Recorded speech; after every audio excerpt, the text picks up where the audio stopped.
Hey everyone, it's Dr. Mike, founder of Performance Health and Chiropractic, an integrated healthcare facility that combines chiropractic care with functional medicine to help you eliminate your pain, reduce your risk of chronic disease, and reach your desired health goals. I can always tell what infomercials are running in the office by the questions that I get from the patients. And recently I've been getting an onslaught of questions regarding inversion tables. I get the people know, that table that you strap your ankles in and you flip upside down and stretch out your spine? What do you think of those? Well, I'm going to give you my answer as far as what I think of it, or just kind of give you an overview of them. I've got some patients that swear by them, love them, and do quite well with them. And on the flip side, I've got some patients that have been hurt on them, and their inversion tables become nothing more than a very expensive clothes hanger located in their bedrooms. So one of the things that you need to look at and consider if you're looking into an inversion table is that you need to first and foremost know the status of your spine.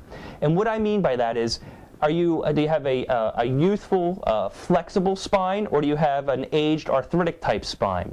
And let me give you an example.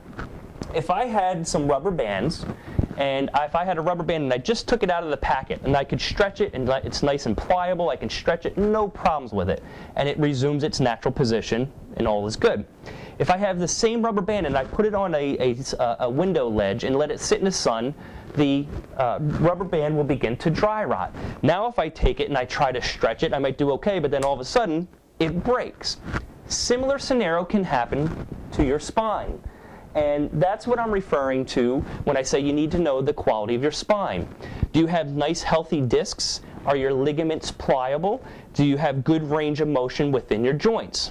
Or is your spine looking something like this, where it's arthritic, the disc spaces are thinner, the discs are more dried up, your ligaments aren't as flexible and pliable? And the reason is that when you go into these inversion tables, what happens is, if we say this is the top of you, this is the bottom, here would be the front of you, and here's the back of you.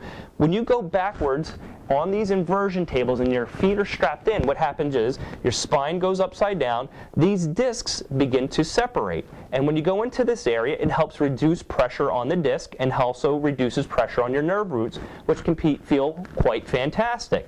Now, that's in gravity doing that work.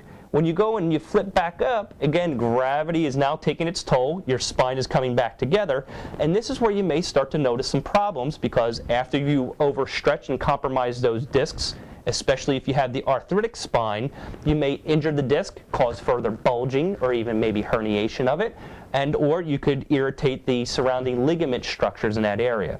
So I highly caution you that if you're going to try an inversion table, make sure you know the health of your spine. Do you have a good, healthy, youthful spine that's flexible, or do you have an arthritic spine that's going to be more susceptible to injury? Knowing the status of your spine can make all the difference in the world, and whether or not an inversion table may be beneficial to you. Also remember that an inversion table is generalized. It's going to generally open up multiple segments. If you have a segment in your spine that's not moving, when you go into an inversion table, it's not going to open up very nicely, and that's where chiropractic care comes into play and can get that segment moving very nicely, unlock it if you will, and help improve your range of motion, reduce your pain, and make things a lot healthier in that region.